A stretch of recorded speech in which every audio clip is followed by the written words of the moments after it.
got whatever she could actually got with her. She was well into high school, but I could call her up and say,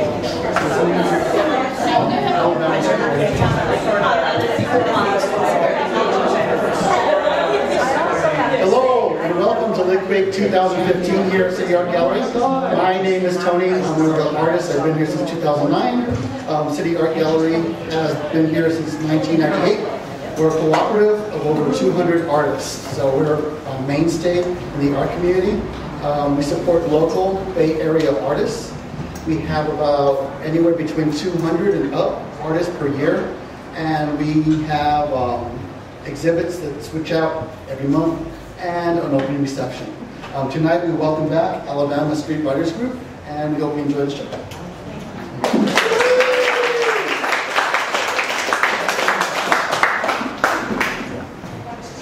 Hi, my name is Jessica, and I'm going to be emceeing the Alabama Street Writers this evening. Meeting weekly since July of 2012, Alabama Street Writers Group is a by writers for writers group that provides encouragement, critiques, and an incentive to keep words flowing. Its diverse members submit and critique everything from flash fiction and humorous essays to novellas and novels. Member goals vary from improved craft to traditional publication to indie publication to completion of novel-length manuscripts, but most importantly, we all love a really good story. Our theme this year explores the facades in everyday or extraordinary lives. The first writer this evening will be Joy Morgenstern. She writes about things that she wishes the world had more of, like magic, justice, monsters, and interesting people. She will read the beginning of a piece she's working on called The Mutant. She hopes that she'll finish writing it someday. So if you wait long enough, you might find out how it ends.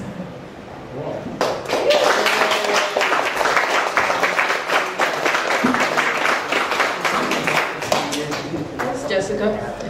Here we go. The Mutant. Day 26, year 834. I feel like I can remember my birth, but it must be because I've heard the story so many times.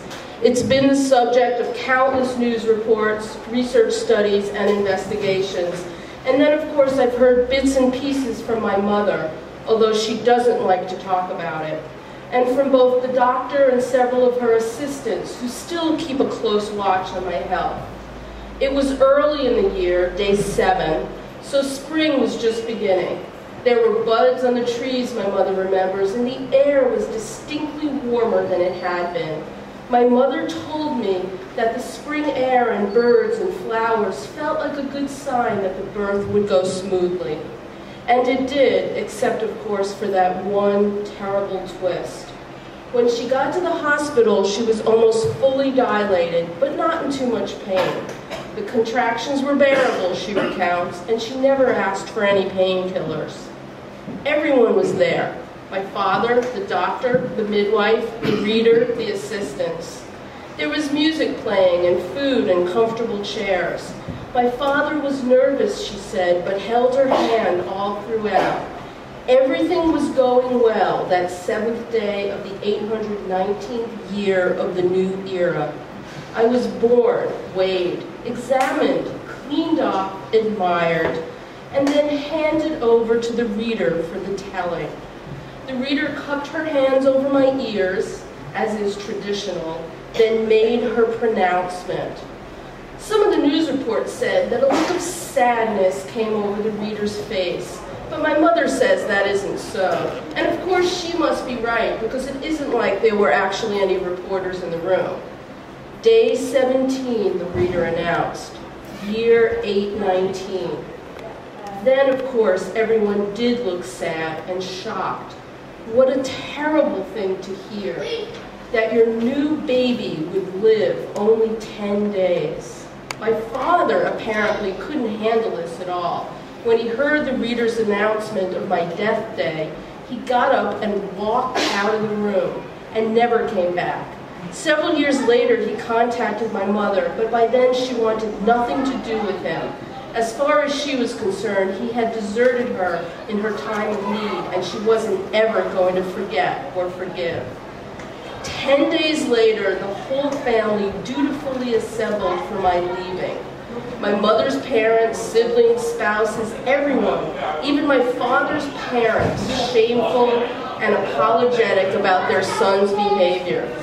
They arrived just before midnight, keeping vigil by my crib, waiting for the hidden heart defect or respiratory problem to manifest itself, or for the ceiling to fall in. Waiting and waiting until the following midnight when, shocked and stunned, they watched the dial on the calendar turn to day 18. Of course, they immediately called the emergency services. Since that time, countless readers and doctors and investigators and scientists and researchers have poked, prodded, examined, and experimented on my body, but no answers have ever been found. Every reader, even the head of the Global Society of Readers, agrees that day 17, year 819, was supposed to be my death day. And nobody understands why I did not die on that pleasant spring day 15 years ago, or why I keep on living, or, most importantly, when I actually will die. In that, I am different from everyone else, an anomaly, a news story, a subject for study, a mutant. I am the only one in the world who does not know the date of her death. Day 32, year 834. I've never had any friends since I don't fit in anywhere. I'm not allowed to go to school, although I was allowed to attend the nursery. But in the 4th year, when children moved from the nursery to their appropriate life schools, I was sent home. The school authorities didn't know what to do with me. Should they put me in with the short lifers, those destined to die in childhood, who lead carefree lives full of games and fantasy and fun? Their life schools have little in the way of instruction and are designed to make their short lives as happy as possible and provide their families with plenty of support and counseling. That didn't seem like the right place for me, a waste of expensive resources for one who was more likely than not to live to adulthood. Nor did I belong with the young lifers, people who will die before their 36th birthday, who are not permitted to have children of their own. They are indulged and pampered, but they also work hard since they are being prepared for the kinds of careers best suited to the young, like sports and certain types of arts. The midlifers and old lifers didn't want me either, being prepared as they are for child rearing, which will almost certainly be forbidden to me, and careers appropriate for their comfortably known lengthier lifespans. So the school authorities assigned a teacher to come to my house and teach me a little bit of this and that, but none of my teachers have ever stayed for very long. I make them uncomfortable. I am mutant, different, uncertain. They don't know who I am, this mysterious creature who doesn't even know how long she will live.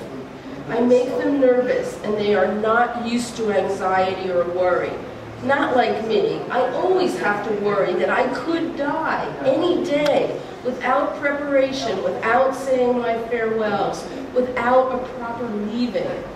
Even when I was a tiny child, I could always see the disgust and horror in their faces at the very thought of my unbearable ambiguity.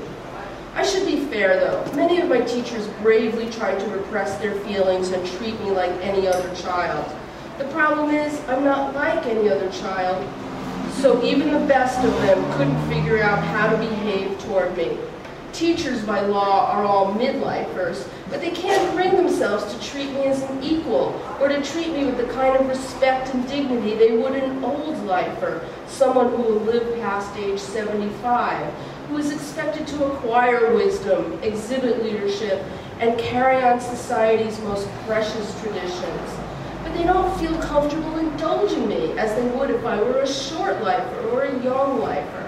The worst of them treated me the way they treat their pets, looked at me like I was an animal, ignorant of not only its death day, but also all the other qualities that distinguish us from the lower species. Demille, the teacher who lasted the longest, was also the nicest, my favorite of them all, despite the pity that always leaked from his empathetic green eyes. He taught me for almost 2 years, and I loved him. He still writes to me occasionally, his letters full of sadness. Since he left me, he's worked with the younger short-lifers, mostly sick children whose diseases will catch up with them before they reach puberty. Although he also teaches the rare, healthy, but unfortunate kids who will somehow plunge over cliffs or choke on their dinners. There are other adults who treat me fairly well, especially my mother, who has come to terms with having a mutant for a daughter. Some of my aunts and uncles have gotten used to me and no longer see my condition as being so distasteful as they once did. But their kids, my cousins, and in fact, everyone my age avoids me. My cousins and I played together when we were very young, but since the time they entered their life schools, they have refused to have anything to do with me. My mother says it's because they are still learning themselves how they fit into our hierarchical society, and my lack of conformity with what they've been taught undermines their budding self-confidence. I don't totally understand what that means, but I think it's my mother's way of saying that it's not my fault that they don't like me. I know that it's not my fault, but that doesn't make me any less lonely. Right, there we go.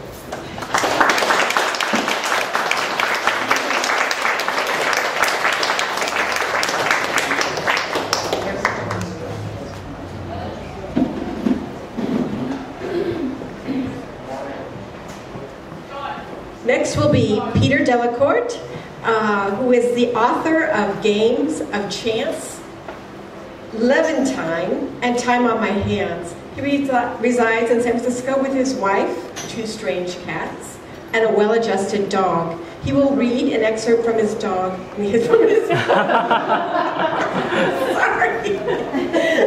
Time on My Hands.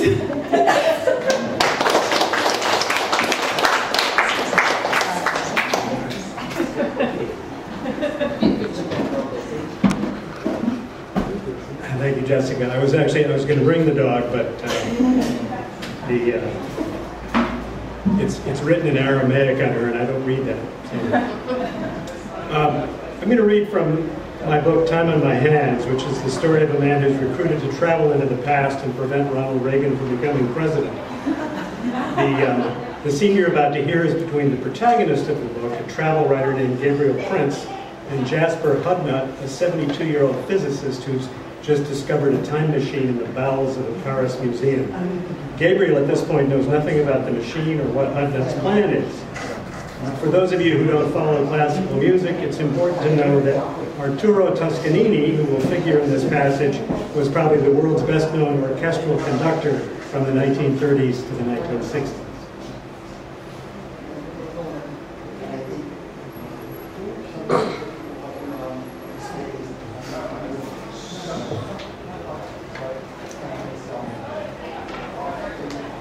If you had to sum up the presidency of Ronald Reagan in a few words, Hudnut said, how would you do it? How few? 20 seconds worth. Well, I suppose I'd quote Francois Mitterrand. He and Pierre Trudeau were meeting with Reagan, God knows what year, God knows what occasion, and Reagan told Mitterrand some daffy anecdote, some fantasy from his past. And afterward, Mitterrand, who was of course nearly as old as Reagan, had quite a bit more together, came up to Trudeau and said, what planet is that man from? Hudnut burst into laughter, great spasms of laughter, until tears poured down his cheeks. Eventually he got control of himself and he said, oh, that's wonderful. I've never heard that one before. What's this about, I said. I think my favorite moment, Hudnut said, as if he hadn't heard my question, was the business with the president of Liberia. His name was Samuel Doe, and Reagan's introducing him at a dinner or some such, and he refers to him as Chairman Mo.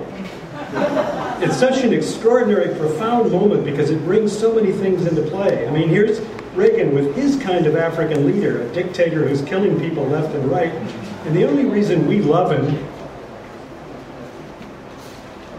is that he's not a communist. And not only can't he get Dou's name right, but he confuses him with a Chinese guy who happens to be synonymous with communism. So what can you make of that? We know that all black people looked alike to Reagan, but apparently black people and Chinese people were completely interchangeable. Mr. Hudnut, I began. Call me Jasper, he said. Why are we sitting here in Paris trading Ronald Reagan stories? What's the point? What do you care about my politics? Gabriel, he said, could I suggest that you lighten up? Maybe I'm just making conversation and not doing such a bad job of it. We've discovered a fertile common ground, I'd say. Or maybe if you weren't so damn depressed, you wouldn't even be asking a question like that. Why shouldn't I be interested in your politics? You're a well-educated, talented man who's been all over the world. People depend on your wisdom for the 2 most important weeks of their year. Not in my politics. But it's all of a piece, though, isn't it? Was it? Hudnut's flattery was sinking in, abetted by my second Pernod. I said, I have no idea what you mean by that. Gabriel, please, I have to admit I'm not familiar with your books, but I do firmly believe that a certain mentality speaks to a certain mentality. I'm not saying there are absolutely no dull-witted right-wing Americans carrying your book around Paris, but I bet they're in a distinct minority. Well, of course, but that's a cultural phenomenon that has nothing to do with me. I was hired to write a book for a specific audience. And what kind of audience is that? Well-educated, sophisticated, people interested in broadening their horizons a bit, people who might not be attracted to the usual touristic crap. There you go, said Hudnut. I rest my case.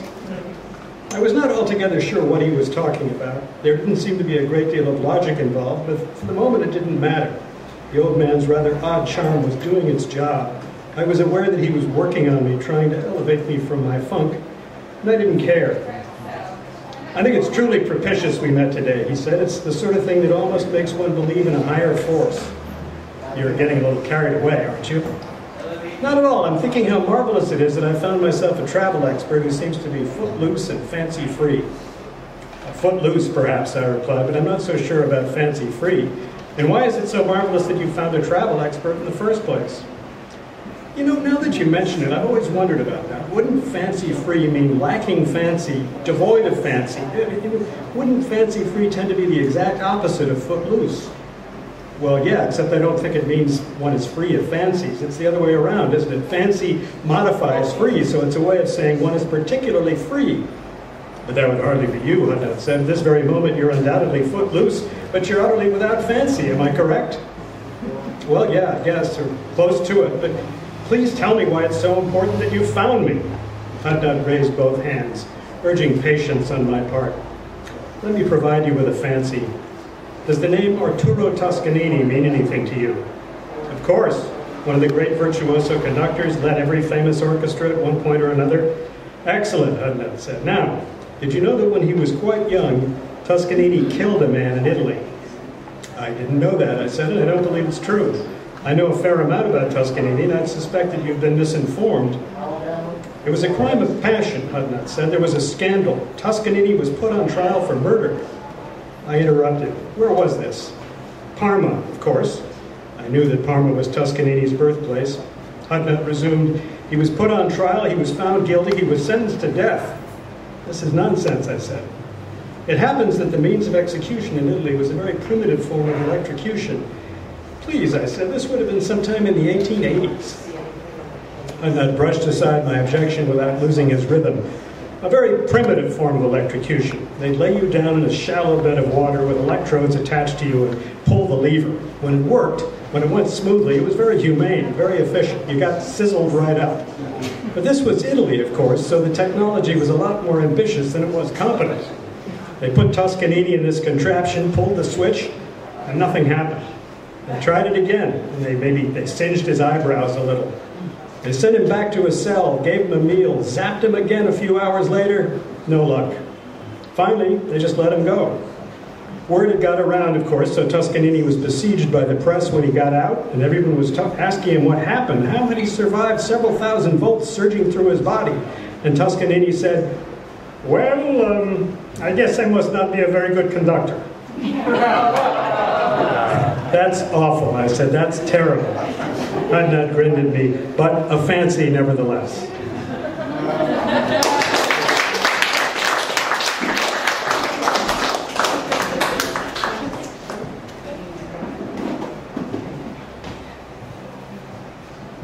This is Peter Delacorte's book. He'll be selling them right here after the reading.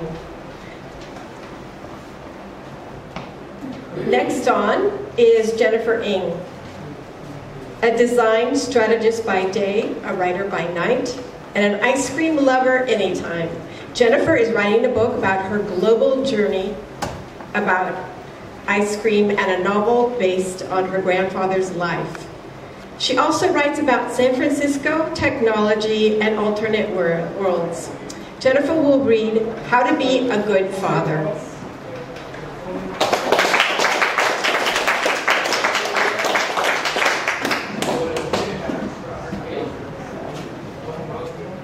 When the clock strikes noon, you call your oldest daughter and ask, "Did you make it? Are you okay?" Your daughter says, "Yes, Dad, I'm fine. I made it." "Did you hear about the delays in Chicago?" you say, extending the conversation. "I'm fine," she says. "I have to go." Silence fills the phone line, and you place your phone on the kitchen counter. The house grows quiet. Your wife is at work, not because the family needs money, but because she wants to work. Retirement is nearing for you, and you miss the once busy household. Nostalgia fills your heart as you recall evenings of math homework and SAT words. A Yamaha piano, once decorated the room with tinkling notes, has been unplayed for years.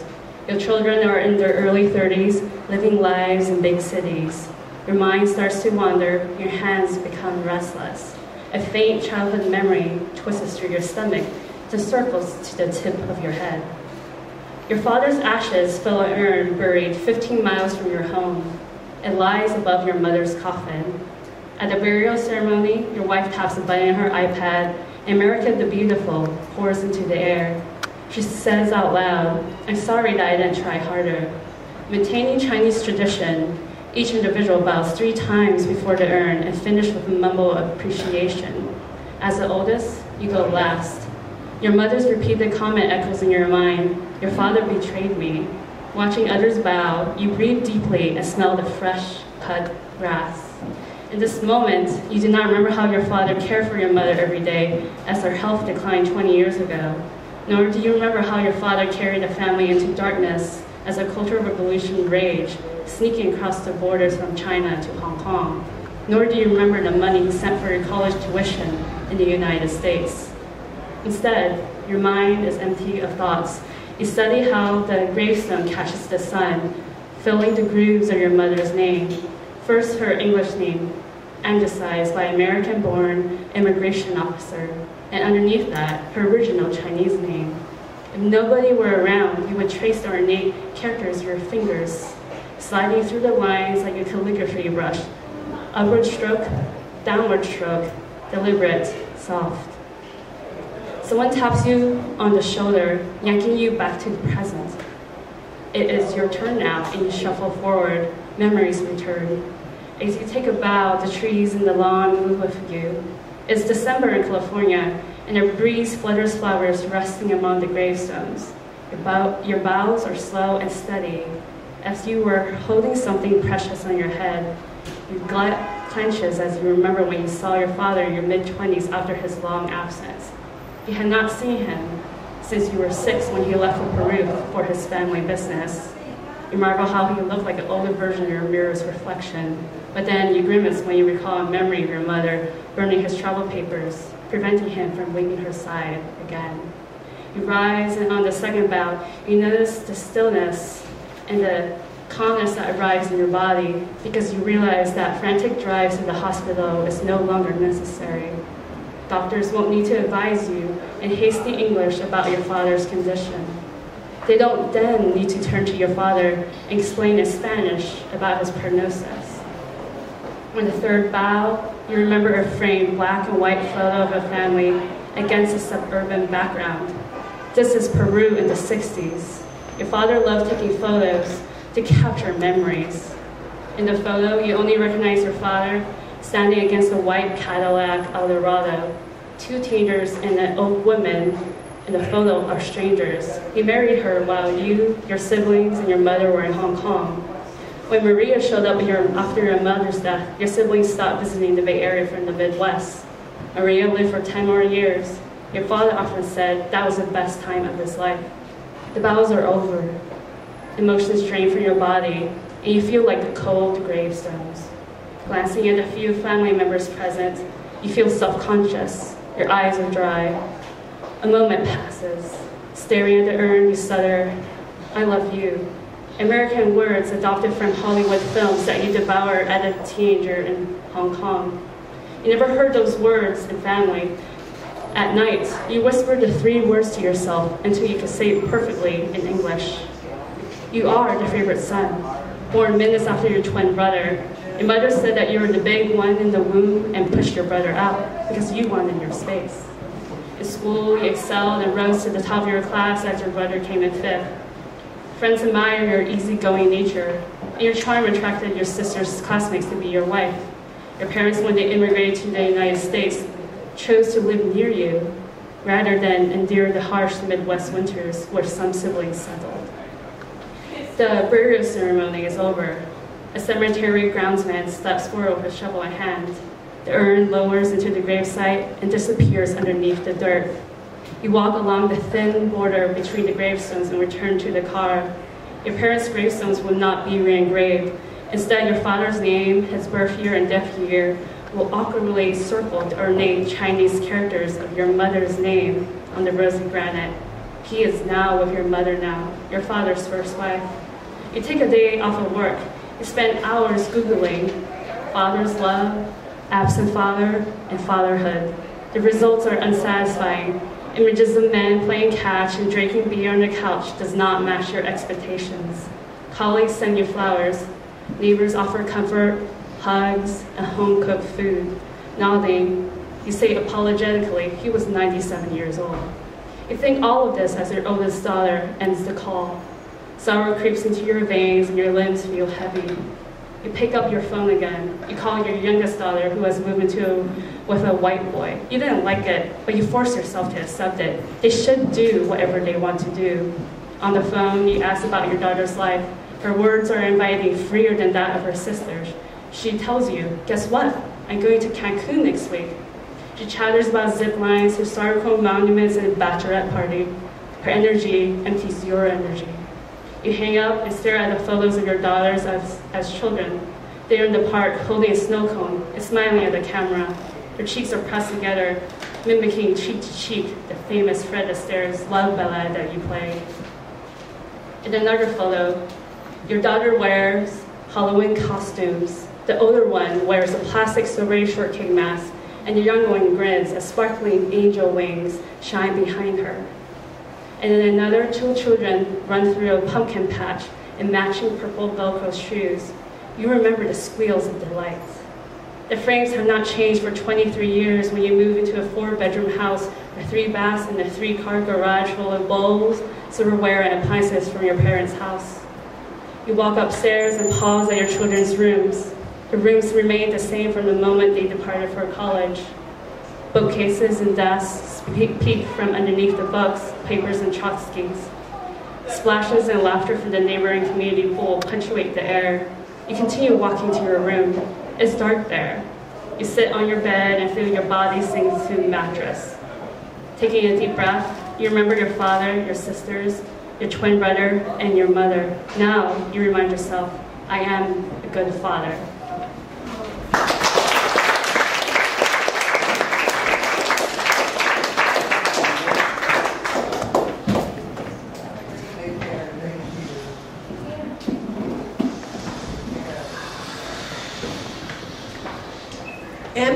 McDonell writes near future fiction.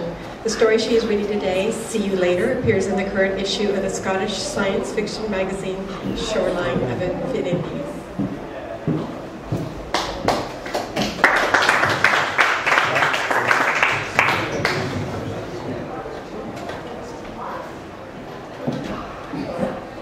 Thanks for coming, everybody. This story takes place 10 years in the future. Arabella's front door beeped in polite disapproval of her polymer-coated iris. Hurriedly, she typed in a long access code and held her palm to the scanner, but too late. Mrs. Constantino was out of her apartment and shuffling down the hall. The frayed hems of her oversized gray sweatpants dragging on the clean white carpet. Something wrong, honey? Lock stuck? I've been having the same trouble with my windows. Arabella breathed from her mouth to avoid the smells of vodka and cat pee that blanketed the old woman. Everyone on the floor complained they'd moved into this building to get away from the riffraff on the streets, and now they had to deal with it in the hall. Mrs. Constantino was somehow able to afford the sky-high rent, though, so there was nothing to be done about her. The lock retracted, but Arabella held the door shut. Mrs. Constantino was oblivious to polite hints and would stay for hours if she let her in. You okay, honey? You've been crying? Mrs. Constantino asked. Arabella resisted the urge to rub her aching eyes. The technician warned her not to touch them for 24 hours. No, I just got AR lenses. Mrs. Constantino's wrinkled face lit up in a smile. You're gonna love them. I can see better than a hawk now. Arabella forced herself to examine Mrs. Constantino's bloodshot eyes. And indeed, a thin silver line traced the iris. Where did this woman get her money? I didn't need them for medical reasons, she admitted. I have 20/10 vision now. Mrs. Constantino winked. You don't have to tell me these are more than fancy glasses. As she drew in a burbling breath to elaborate, Arabella pushed the door open and slipped inside. I'm supposed to rest, she called in weak apology as she slammed the door behind her. In the bathroom, she stared at the silver that ringed her own iris with distaste. The irony was that Hugh hadn't wanted the lenses either. He treated his body like a rare sports car, too precious to drive. When his company insists that all the senior management get the permanent implants, a bleeding-edge technology not yet legal in the EU, he actually considered quitting. Arabella rarely put her foot down, but in this case she did so with force. Her husband's last promotion was contingent on a move to this decrepit city, one of the last outposts of cheap labor. She'd had to leave her friends, her favorite restaurant, and a hairdresser she'd finally trained to give her a proper cut. Hugh would damn well get some plastic in his eye after all she'd sacrificed. She'd grown to regret her insistence. Hugh had become increasingly distant in the months since he'd gotten the implants. He came home from work earlier, but shushed her when she tried to speak to him. I'm in a meeting, he'd say, exasperated, waving his hand to indicate a conference table she couldn't see. He moved through the apartment in strange patterns, avoiding things that weren't there and clipping the edges of the furniture that was. They'd had plenty of bumps on the road of marriage before, but at least they'd been staring out the same windshield. She would fix this. Arabella ran icy cold water over her face until the pain in her eyes subsided. She had to hurry. Hugh would be home from work soon. He didn't know she was getting lenses, so hadn't bothered to lock the settings he'd spent months perfecting. She approached the strange contraption in his office hesitantly. The black goggles, mounted on a thick silver pole, resembled a grotesque Venetian carnivale mask. Wires instead of ribbons trailing from both edges. She leaned in. Tiny white words appeared in the darkness. Recharge on the left and update settings on the right. Arabella gazed steadily at update settings and another menu appeared. Home, work, and new. She selected home and held still as information was transferred to the tiny processors. Your update is complete. Arabella straightened, blinking rapidly in the suddenly too bright light. What was this? The view from the upper floor window was no longer of polluted Lake Tanganyika, but a busy beachfront promenade. Bikini-clad college girls, pale, sweaty tourists, and overly tan men in linen suits paraded past a backdrop of white sand and turquoise sea. It took her a moment to recognize this as Ocean Drive in Miami. She'd accompanied Hugh to a conference in South Beach last year. They both found the city incredibly gauche, and the newly passed ordinance allowing nude sunbathing ridiculous and unsanitary. Yet, here she was. The resolution was incredible. A teen girl, modestly clad in a thong bikini, retrieved a volleyball from the footpath and raced back to her game. Sunlight glinted off the rhinestones of a passing woman's purse and cast rainbows on the ceiling of the room. Arabella reached to remove her glasses, her usual method of consuming virtual reality, before remembering she wasn't wearing any. Turning her back on the glare of the window, she was confronted by a Fauvist interpretation of the muted impressionist color palette she'd used to decorate Hugh's office. One wall was acid yellow, the other's bright orange. The living room was even worse. The elegant Louis XIV furniture she'd spent a fortune to ship from London was now an elaborate collection of blocky modernist eyesores. A simple square light fixture replaced the cut crystal chandelier. Had Hugh lost his mind? Eyes aching from this onslaught, she returned to the bathroom to again splash her face. But where was it? Not the bathroom. Thankfully, Hugh hadn't changed anything there. But her face. This was a real mirror, not a screen, and she stared straight through herself to the spectrum of beige towels on the wall behind her. She held up her hands. Nothing. Oh God, she'd gotten a pair of bad lenses. This is why the EU hadn't approved them yet. Was it too late to get them removed? The nanobots needed 24 hours to bond their eye tissue. Back in the office, she tried to find the troubleshooting guide on the charging station, but the menus cascaded into infinity. She needed help. Mrs. Constantino answered the door so quickly she must have been standing beside it. I'm so sorry, Arabella began, but Mrs. Constantino needed no explanation. Come in, dear. She ushered Arabella into a large, clean living room. Framed photographs of elegant skyscrapers covered the 6-meter-high walls. Arabella gaped. I didn't know any of the apartments had such high ceilings. Mrs. Constantino smiled. My husband was a builder. The builder, in this case. We got the best unit. Would you like a tour? Arabella contemplated her invisible feet. Maybe later. Right now I need help resetting my lenses. Something's wrong. Mrs. Constantino crooked a finger. Follow me, we'll fix you up. Her bedroom was neat and tasteful as the living room. Arabella could not reconcile this walking pile of rags with the upscale furniture that surrounded her, and the cats she was sure infested the place had yet to make an appearance. Mrs. Constantino gestured to a rig similar to Hugh's. Lean in and I'll talk you through it. A few minutes later, Arabella looked with relief into her own red-veined eyes. Thank you so much. I downloaded my husband's settings and Mrs. Constantino shushed her and took her arm. Let's have a drink. Oh no, I insist. Surprised by the strength of the woman's grip, Arabella allowed herself to be led back to the living room. Mrs. Constantino mixed and poured 2 martinis with the ease of a hotel bartender. What was wrong with your lenses? Arabella sipped tentatively. She usually drank white wine. Well, the apartment was different, but that wasn't the real problem. I couldn't see myself. She held out a slim manicured hand. Still there. Mrs. Constantino laughed, a disturbing half-cough, half-chortle. Oh, honey, finish that drink and come here. She swallowed hers in a gulp and waited for Arabella to choke down a bit more of the astringent liquid. They returned to the charging station. Get back on there. Choose Charles from the setting menu. Don't worry, we'll reset you after that.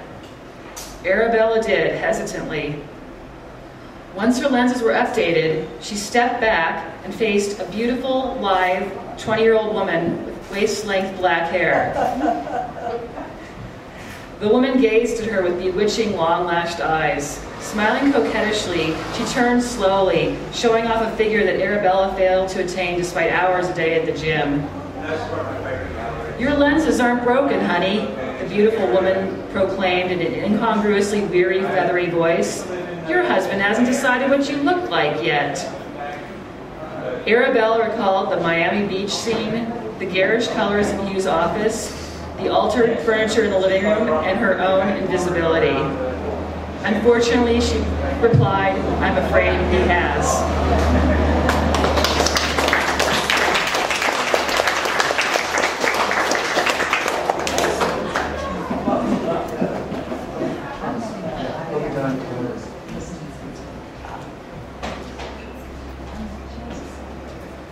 Chad Schimke's horror thriller entitled Secrets is available via Seventh Window Publications. His short stories have appeared in Psychopomp, Artifice Comics. He is currently working on a short story anthology entitled Horror Days, and he will be reading from Hallows Eve.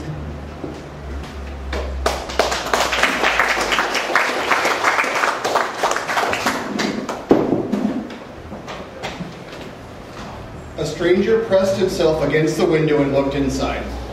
The pallid figure's face had sunken cheeks and a jutting jaw that was almost completely hidden under a black hood. His bony hand reached out from underneath the black sleeve and gently tapped 1, 2, 3 times. Would all the dangers descend upon them all at once? No. Would one danger in particular invade their realm and intrude on their night of play? Yes. What would the danger be? The face pressed to the window and left his spot to approach the front door and knock loudly 3 times.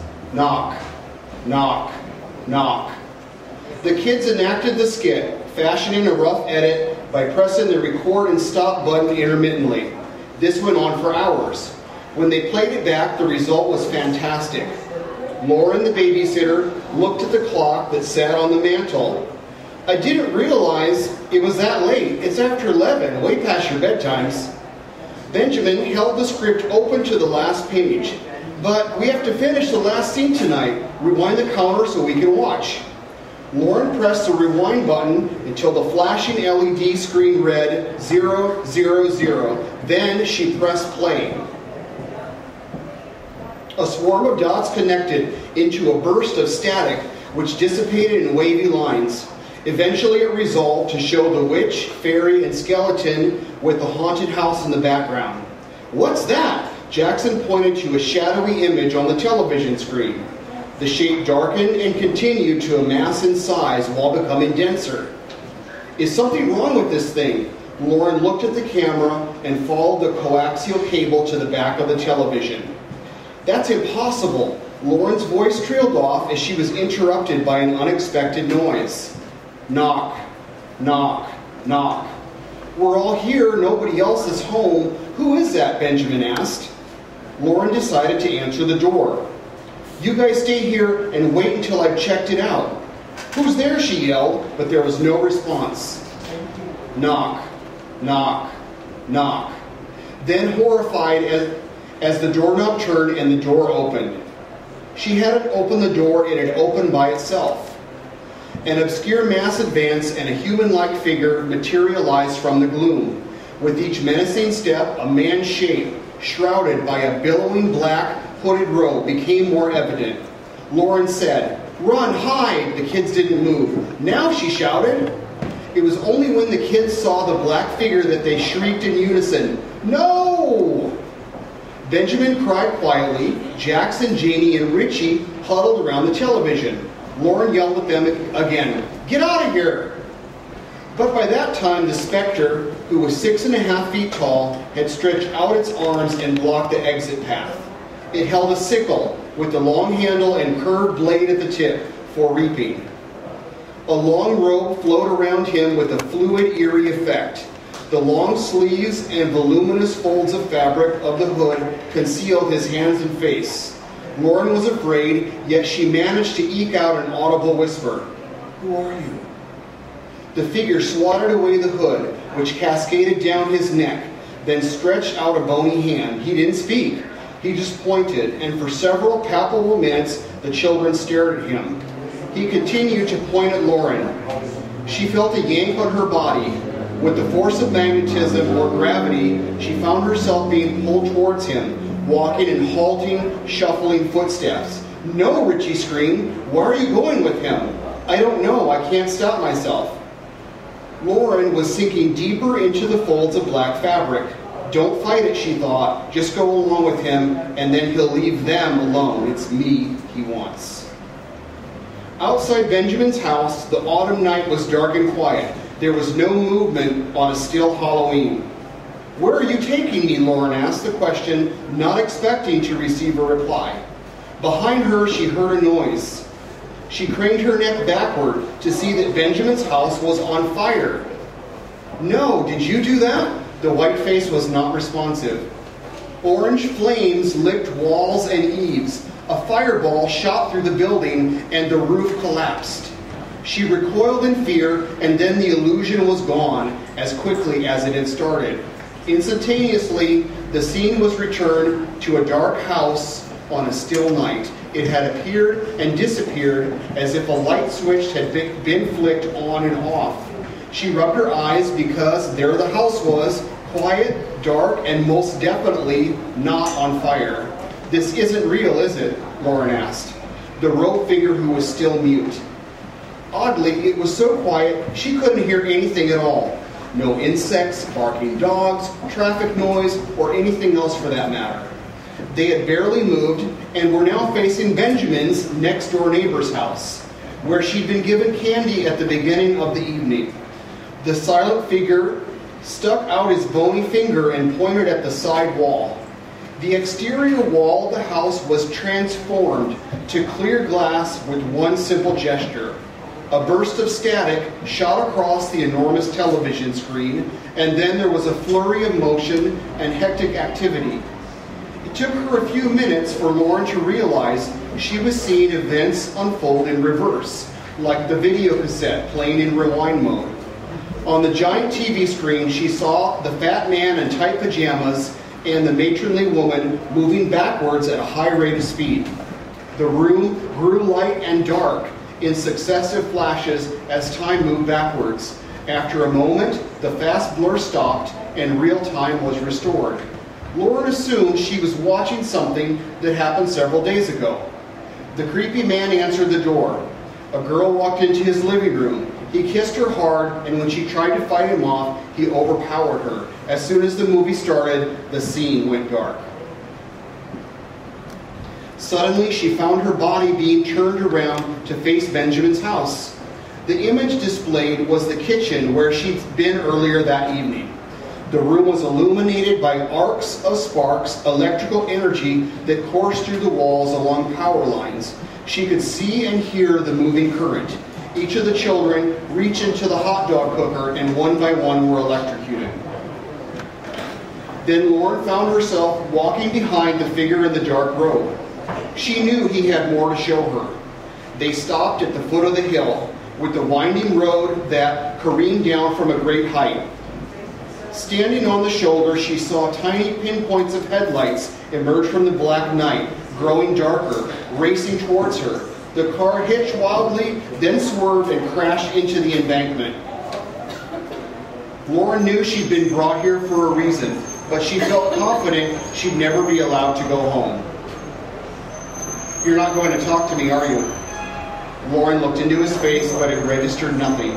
Instead, he pointed again to nihility. A black corner she hadn't noticed before looked like a hole cut out of the scene in front of her. The very fabric of reality had been torn open, and on the other side there was nothing but a black, soulless void. "This isn't real. It's what could have happened if you hadn't chosen me to go with you." Lauren found herself being pulled alongside him as he lurched toward a hollow pit of nothingness. She stepped through a thin membrane that separated the living and the dead, leaving behind countless innocent lives, unaware of the dangers underfoot. Sometimes it could be postponed, but sooner or later, death came for everyone.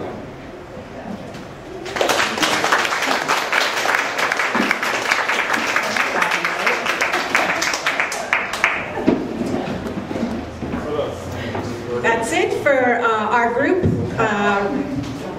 reading this evening. Tony wants to talk about something, but I'm going to let you know about this. Chad will be selling these two books after Tony speaks.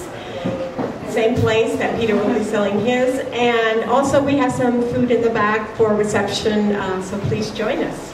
Thanks very much for coming. Thank you guys for all showing up again. We'll probably do this again next year, so I'm looking forward to seeing all of you again. I just want to make two announcements. The first one is we're having a reception here November 7th, so new art's coming up. And also I'm coordinating a show called Burning Down the House at 518 Valencia. It's about gentrification. So there's a group of us, a long-standing street artists, and just street artists gathering to keep the word out there. So we can see the poster right in front. So we were at the luggage store on Market Street yesterday, and one of the artists participating gave over 200 prints away. So this other event is geared to keep the message out there about how important it is to keep events like this available with the changing face of San Francisco.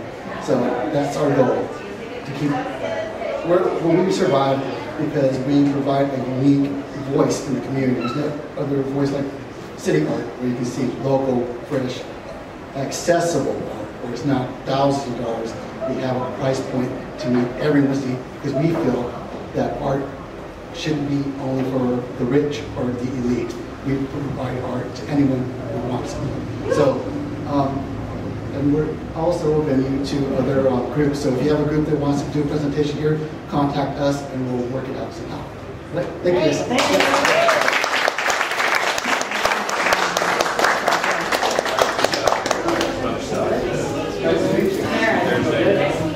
I have a little card on the